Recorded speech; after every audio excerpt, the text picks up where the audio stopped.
Aujourd'hui, on va faire un prototype de porte. Salut à tous.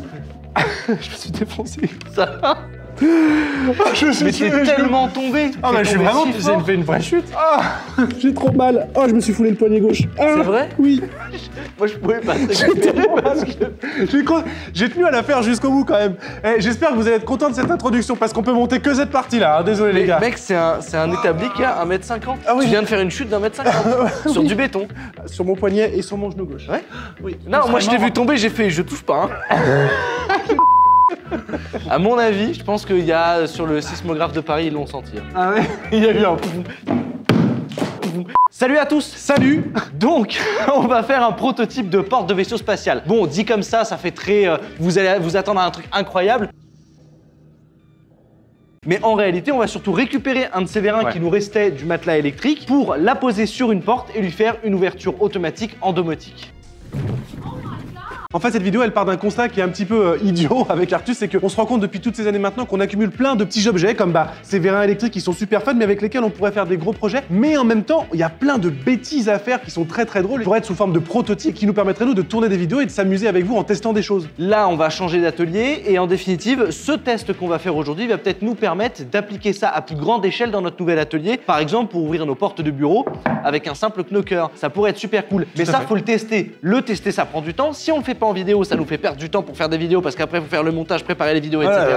Alors que si on teste ça aujourd'hui, on va pouvoir s'amuser et ça risque d'être très cool. Donc en fait, typiquement, c'est une forme de porte de vaisseau spatial, mais en réalité, c'est surtout une porte avec un vérin. C'est une porte accès PMR. Ouais, donc là, on aura marqué une vignette de ouf avec marqué « Les frères Poulain font un vaisseau spatial avec une porte, de la fumée, avec un titre d'enfoiré ». Vous avez tous cliqué dessus. Et en fait, on fait une porte à accès personnel à mobilité réduite. Bah, ce qui est très bien. Si un jour on veut ouvrir des Fab Labs, on pourra faire des portes PMR. Les amis, c'est parti, on va tester ça. Let's go. Cette vidéo est sponsorisée par Emma. Alors, vous commencez à connaître Emma, ce sont des experts du sommeil qui vous proposent des matelas, des lits, des ensembles de lits, des sommiers, toute une gamme pour le sommeil dédiée au sommeil et à votre bien-être. Il y a surtout deux types de matelas, le matelas Emma original qui est le matelas le plus vendu en France 2 années de suite et le matelas hybride Emma qui a été primé par l'UFC Que Choisir. Donc quand vous avez un organisme comme celui-là qui prime un matelas, c'est pas pour rien, vous passerez de bonnes nuits de sommeil. Vous avez le droit sur les matelas à 100 nuits d'essai et si ça ne vous plaît pas, vous pouvez les retourner sans frais et tous les matelas de toutes les gammes de chez Emma sont dotés d'une couche Ergocell qui permet de maintenir votre corps au frais et de faire circuler l'air pendant toute la nuit. Emma, c'est 10 ans de garantie, livraison et retour gratuit, jusqu'à moins 50% sur leur site internet et 10% cumulable grâce au code qu'on vous a négocié, qu'on vous met juste ici et en lien dans la description. Donc vraiment, ne vous en privez pas. Alors nous, on continue à bosser avec eux parce que on a toujours les matelas chez nous et on continue toujours à les kiffer. Donc il n'y a aucune raison qu'on vous les propose pas et c'est le genre d'investissement qui fait du bien.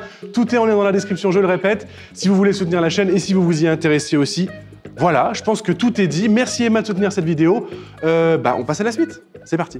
Bon alors ces petits vérins là, vous pouvez les trouver à peu près une trentaine d'euros sur Amazon, voire un petit peu moins. Et là, il est indiqué à 12 volts et avec une puissance de traction de 1500 Newton. On va la faire de manière très vulgaire. Ça va nous permettre de tirer au niveau de l'axe quand on sera attaché comme ça, 150 kg. Donc là, ce qu'on va faire, c'est l'installer sur cette porte là. Et donc, on a dans le pack ces petites attaches là qu'il va falloir fixer avec un sur la porte et un sur le mur pour effectuer le mouvement.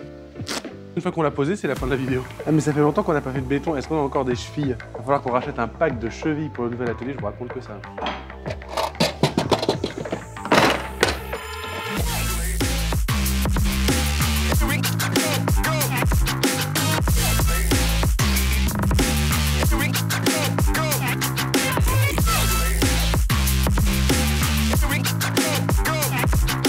Bon, vous l'avez vu, c'est extrêmement simple, il n'y a pas 36 trucs à faire. On a pour le coup installé le vérin juste ici. Alors nous, c'est pour une question de praticité, puisque là, ici, on a un renfort qui va nous permettre de mettre des vis auto-taraudeuses sans traverser la porte. Vous, évidemment, si vous faites ça, il faut le mettre plutôt en haut, comme vous le voyez dans les grooms traditionnels, dans les centres commerciaux, etc. Faut pas oublier qu'on est là sur un prototype pour voir déjà si ça marche avec ce genre de vérin qui vaut 30 balles sur Amazon et que vous avez en lien dans la description. Donc, on reste vraiment dans quelque chose d'assez basique, au moins pour voir si ça marche. Donc là, tout ce qu'il nous reste à faire, c'est de placer le support opposé au niveau de la porte, et on va le faire porte fermée pour qu'on ait vraiment la course minimale du vérin qui soit en position fermé et ensuite il ouvrira jusqu'où il peut aller au maximum à ce moment-là. C'est parti. Ok, let's go.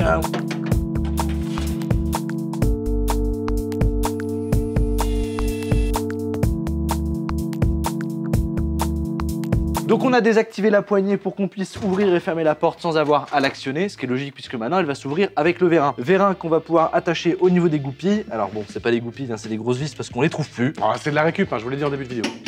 Et donc on va pouvoir mettre la goupille sur le mur et sur la porte. Et là, ça y est, en fait, on n'a plus qu'à apporter de l'énergie d'ici et on va pouvoir ouvrir la porte. Alors par contre, ça risque d'être très lent, hein, puisque là, c'est des vérins qui ont une ouverture maximale en 30 secondes. On peut dire que ça va prendre 30 secondes à ouvrir la porte. Si on avait voulu que ça s'ouvre plus vite, il aurait fallu rapprocher le vérin au niveau de l'angle et au niveau des charnières. Et à ce moment-là, ça aurait été beaucoup plus rapide. Ça, c'est à vous de voir et à le faire, mais on pourrait hypothétiquement ouvrir cette porte en 2 secondes parce que vu la puissance de ce vérin et le poids de cette porte, vraiment, même si on a énormément de force qui est appliquée près de l'axe, en 2 secondes, ça pourrait s'ouvrir. De toute façon, juste avec votre pouce ou votre index, hein, quand vous mettez le poids au niveau des charnières de votre porte, si vous attendez suffisamment longtemps, elle va s'ouvrir. Il n'y a vraiment pas besoin de beaucoup de force. Est-ce que ce serait pas le principe d'une charnière? Ce serait le principe aussi de l'inertie. Hein, exactement. Bon allez, on teste. Donc là, on a une petite batterie 12 volts. On relie le vérin.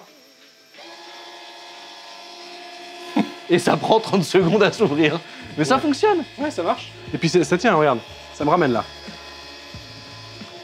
Ça tient très bien. C'est marrant, ça reste un projet intéressant. Il n'y a plus qu'à attacher un petit relais là-dessus, en Bluetooth, en Wi-Fi, un ESP32, ce que vous voulez, vous le mettez à la domotique et ça vous fait une porte qui s'ouvre et ferme sur commande vocale. Je ne sais pas ce que c'est ce qu'on ferait maintenant. Est-ce que ce serait pas ce que c'est ce qu'on ferait maintenant? Oui, on relie tout ça à la domotique.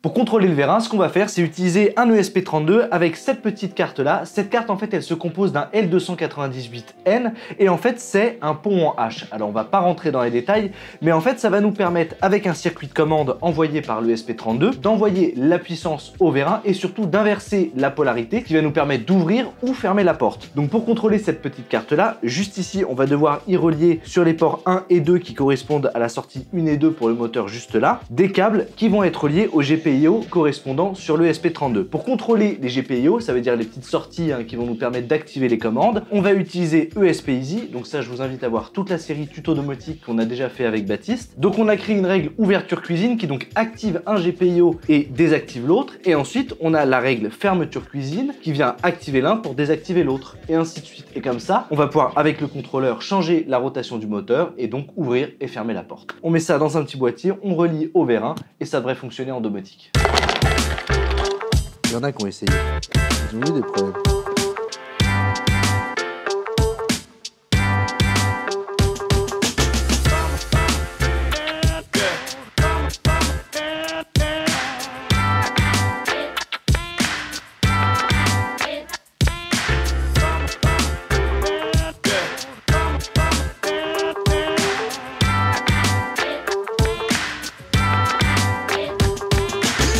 Alors c'est moche, mais ça a un style. Hein, la petite LED rouge là comme ça, il y a un petit HAL, l'Odyssée de l'espace qui se déroule. Non. Comme on l'a dit, c'est un prototype, donc il faut imaginer que ça, c'est un vrai boîtier de dérivation avec toutes les normes qui vont bien, anti-feu, etc. Ce qui est très cool, c'est qu'à l'intérieur, il y a un UPS, grosso modo une batterie de secours qui permet, au cas où vous auriez une coupure d'électricité, si votre domotique, elle aussi, est sur une batterie de secours, et bien de continuer à ouvrir et fermer les portes de manière électrique sans problème. Là, par exemple, la batterie de secours n'est pas reliée au secteur, et pourtant, on voit bien que c'est allumé et on va pouvoir fermer la porte. Donc maintenant, comme d'habitude, vous connaissez un petit peu la chanson, on se rend sur notre box domotique. On voit déjà qu'il y a la porte Nergeco, qu'il y a la porte du bureau, et maintenant, il y a la porte de la cuisine. Alors pour l'instant, ça apparaît comme une ampoule, mais on pourra changer son état plus tard. Et donc maintenant, on la ferme. Et voilà. On a la porte qui ferme. Alors, en plus, là, on le fait fonctionner en 12 volts, mais on pourrait le faire fonctionner en 30 volts, c'est-à-dire l'overvolter un petit peu. Un petit peu.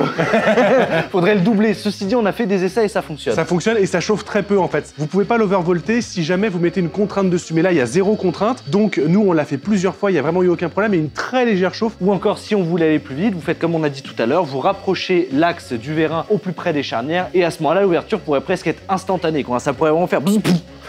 Vous le voyez, il faut autant de temps pour le dire que pour que ça s'arrête. Et pour finir cette vidéo, merci à tous. Voilà, n'hésitez pas à reproduire ça chez vous, tous les liens sont en description. Ce petit vérin, il est approuvé par les frères Poulain, il est en lien dans la description, même titre que toute l'électronique qui est là-dedans. On se retrouve très bientôt dans le nouvel atelier, je vous garantis que c'est plus que dans quelques semaines. Franchement, si la petite vidéo comme ça, elle vous a plu, n'hésitez pas à le mettre en commentaire parce que vraiment, c'est pour la première fois avec Baptiste qu'on teste un format aussi simple. C'est même plus simple que les réacts TikTok. Hein. N'hésitez pas, franchement, commentez, likez, pouce en l'air. C'est ça qui fait que les vidéos sont recommandées à plus de monde, donc franchement, n'hésitez pas. C'est clairement ça qui fait marcher YouTube aujourd'hui. Like, abo, partage et donc commentaire. N'oubliez pas d'être tous bienveillants les uns envers les autres. On vous embrasse. À la prochaine. Ciao. Ciao.